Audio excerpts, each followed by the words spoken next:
Welcome, Jacob, to another game from my childhood. Thank you. I'm the only one watching. Yeah, I'll welcome everyone else too. Hi guys, welcome to Pokemon Snap. well, at the moment.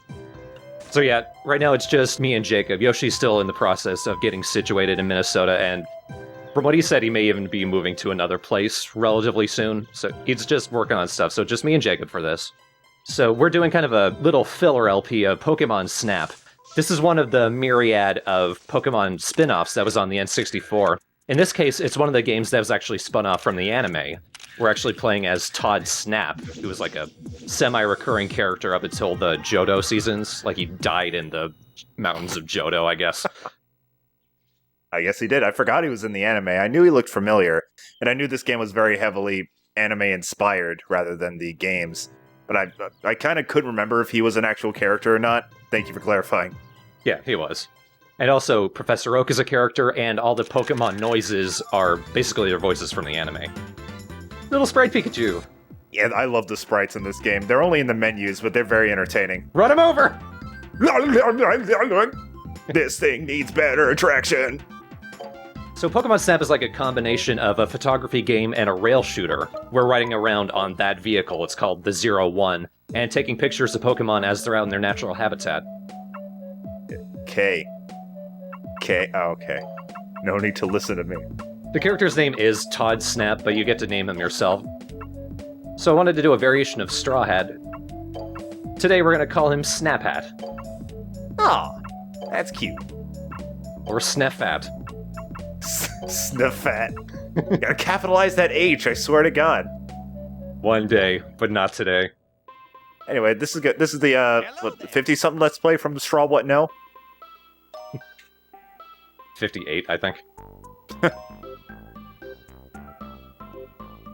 It's very basic English that Professor Oak talks in. Yes, this game is very much geared towards young children, but that doesn't stop it from being fun as hell. I played it recently. I actually got a copy of it ages ago, but I started playing a little bit of it in preparation for this LP. I quite liked it. This game's a lot of fun. Very simple fun, but very good fun. Yeah. Professor Oak's new invention, a car. Call me Henry Ford. Oh, look at this. Just look at Snap's little dance. Yes. Yes. So I don't know if folks will be able to tell, but I'm actually recording this on a modded N64. If you were to just do composite cables, it would be very blurry. The aspect ratio would be like 480 by 360, maybe 360 by 240, and it would be extremely interlaced. The mod that I got, it allows me to bypass the built-in blurring that the N64 does, and output it as an RGB signal, which is basically HD. It can be upscaled to HD. So that's what we're seeing here. No interlacing at all. Yeah. Doesn't make the game run any better, but... Yeah, the frame rate's still super choppy, but the general quality is very good. So we've got a nice handful of Pokemon. We even got some, like, structures that look like Pokemon. We just passed a Kingler. Yeah, I was about to say, I love Kingler. Even though it's which weird, y'all know I hate crabs, but Kingler's always been one of my favorites.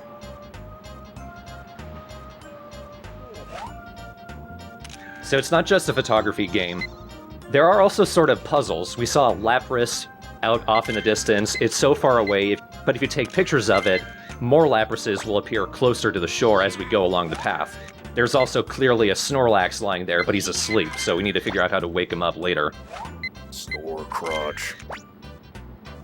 That Meowth there, later we can figure out a way to actually knock him down to our level.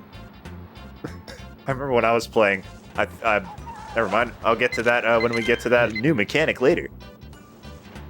Meowth being a jerk to the Pidgeys. Yeah, he's a cat. Now the game actually wants you to take the pictures with the Pokemon in the direct center of the camera. Professor Oak does not give a fuck about rule of thirds. He is not an artist, he's a scientist. Yeah. So the whole thing is that at the end, Professor Oak grades whatever pictures you select. You can select one picture for each Pokemon that you take a picture of in a session, if you will. You progress by how good he thinks your pictures are, and you tend to disagree on things. Some of his scoring is arbitrary. Very. Eevee. Oh, you look so cute. This game's graphics are also excellent for the Nintendo 64. The Pokemon, it's almost one-to-one, like from the show. You just saw Lapras disappear into the water. Kangaskhan, though, never looked right. Like, they just straight up took this model from Pokemon Stadium. He's always so, like, unnervingly jiggly. And here at the end, Meowth gets its comeuppance and gets gusted.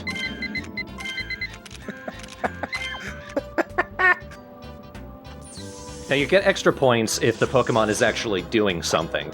So, like, I will get extra points if I got a picture of Meowth fainted, but also more if I took the picture of the Pidgeys doing the gust. We'll sort of go into that as we actually show the pictures to Professor Oak. One of the more annoying things is how long it takes to count up the pictures. Just tell me how many. Yeah, it's weird, isn't it?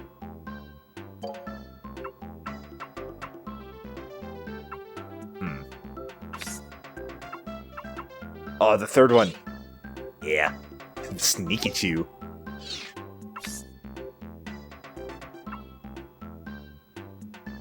I think the third one in that bottom row there could be used as like a desktop background. Yeah, kinda. Meow!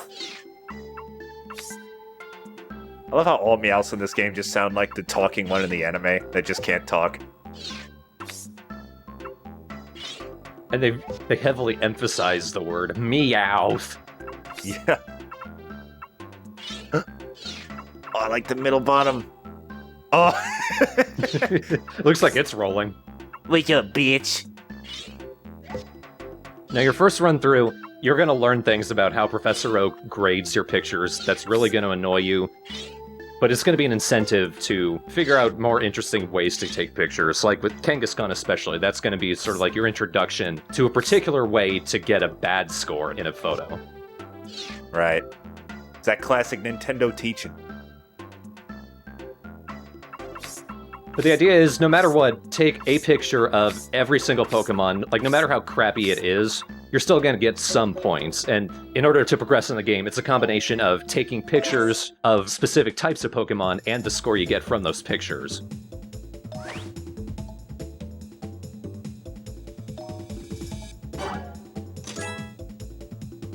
So this is the scoring. Size depends on how big the Pokemon is in the photo while still being entirely in the photo, and at times it can seem kind of arbitrary.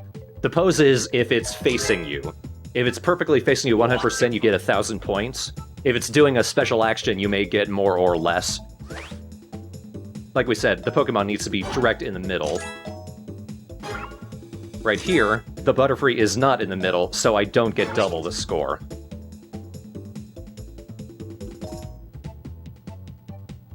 The size is definitely the hardest one to get right, because it really does feel more arbitrary, because sometimes I feel like I can't get it more perfectly centered.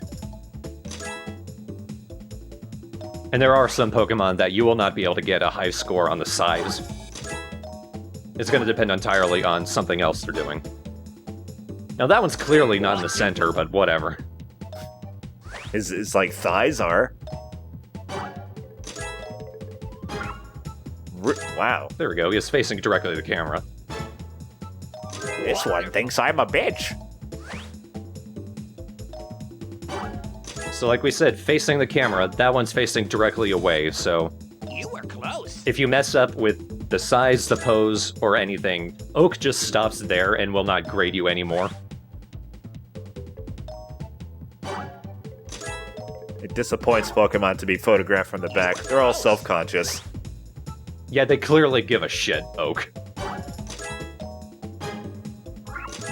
It seems to have fainted. 800 points. Wonderful. Oak likes when Pokemon are hurt. I remember one time I got a picture of Meowth while he was getting whirlwinded, and Oak said it was pretty funny.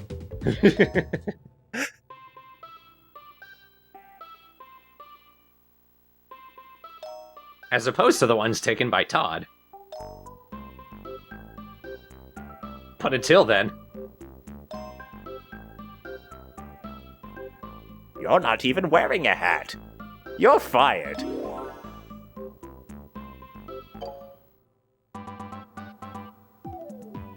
I like the music for this game, it's very nostalgic for me. Yeah. Very Nintendo 64. Now, there is not all 151 Generation 1 Pokemon, but take a guess how many there are. 61. Close. It's a Nintendo 64 game, so... Oh, I knew it was 60-something. So it's 64 Pokemon. Right, 63. They forgot one. What? Well, not technically. In the beta, there was an Ekans, actually, but in the final game, they just left him out for some reason. What? So it's just 63. I love Ekans. Fuck this game. Let's cancel this LP. Also, there are Pikachu out the Pikazoo in this fucking game. They are everywhere except the very last level. And possibly the second to last. He's also so fat. He's the original fat boy. This being a tunnel that leads into a power plant, there's a lot of electric Pokemon here. Like that Electabuzz. He was about to run at an electrode, and all the electrodes explode. Oh! Whoa! Well, you got a good big picture of Kakuna. Oh, Christ. Oh, he's twitching. Oh, that's horrible. He looks so smug. Explosion is normal type. So you might have been able to tell there, when the electrode explodes, a bunch of Kakuna come down from the ceiling. If only we could induce the electrodes to explode our own. Hi, Zubat. Hello. Another fucking Pikachu. Yep. And a jostling egg. Pikachu, don't be awkward, go to the egg. Yeah, come on. Also got a gas ball. The fuck is that? And the thing on the wall is basically a hint what to do with the egg, but we can't guide Pikachu over to it yet. Sing to it. See, later you get a microphone peripheral. You use the one you got from Hey You Pikachu, and then you sing to the egg and it'll hatch. Sorry, probably should have waited until we got into that part. I will be doing Hey You Pikachu at some point in the future. That's why I bought it. Oh boy. So, a couple things. That Diglett is like with the Lapras. The more consecutive pictures you take of it, the more things happen with it. Oh, I'm moving too fast. Help! Ah, it's too far away. And also with that gas ball, unlike with Snorlax, that gas ball will actually develop into a picture of a Pokemon. We just can't see it normally. Oh. So remember to take several pictures of it. And that's just a collection of junk. I don't know why that's there. Now, the Magnemite are a little annoying. They're kind of cute, but they don't like having their picture taken. So, like, they do some... I guess that's like Thunder Wave or something. It disrupts the picture, so Professor Oak can't tell that that's Magnemite. So another Pokemon we need to find a way to distract. I have a confession. I never actually got my PhD. What the hell is this? I've seen every Pokemon except Magnemite. What could it look like? That's why he sent Ash and Gary out with the Pokedex. He actually wanted them to fill it out. There's a reason he did it. And they didn't do it. Thanks, guys.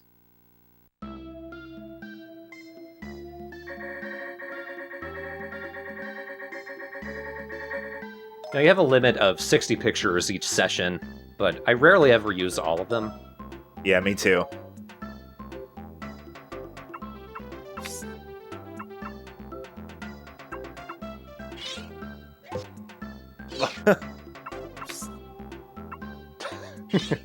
Why are you...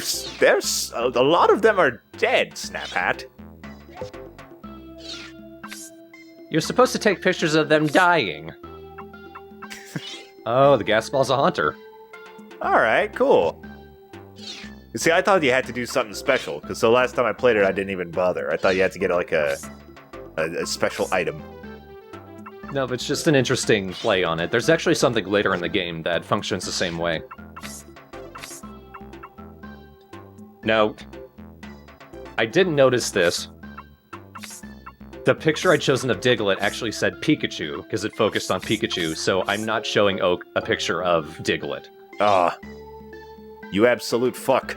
You need to be careful. You need to check and make sure what name is showing up. And also, I like to make a habit of saving in my own personal album the funniest pictures. Right. So, Dead Electabuzz.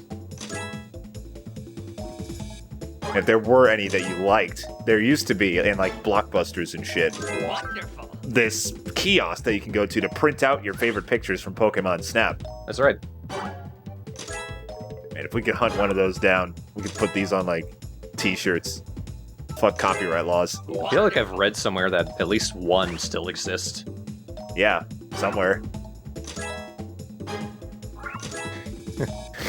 God, Oak is just... Wonderful. He just loves destruction.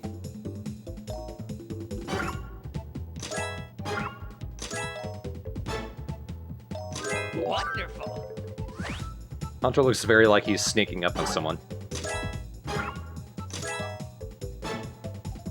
Wonderful. That was a really good Zubat picture, I thought.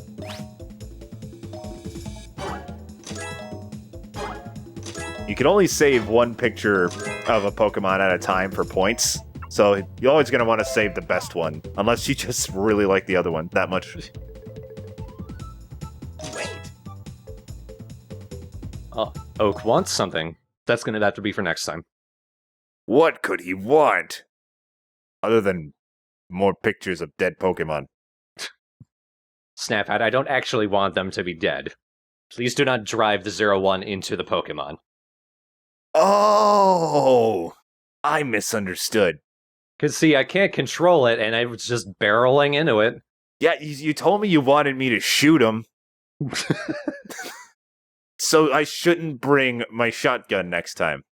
But next time we don't...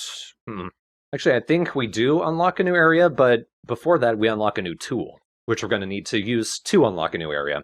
It alternates between the amount of points and types of Pokemon that you photographed and something specific you have to do in the level. You'll tell which when it comes up. Yes. Good old forking paths to unlocking stuff. This game has a lot of backtracking, but there's so many different little ways to do things each time you go in, it doesn't really get troublesome. It's not a long game either. This whole LP is going to be under 2 hours. Absolutely. So it's a good quick game. That's a little something to hold us off while Yoshi does his thing. So next time, we get the ability to smack Pokemon in the face. Yay! You thought this game was violent already. Pshaw.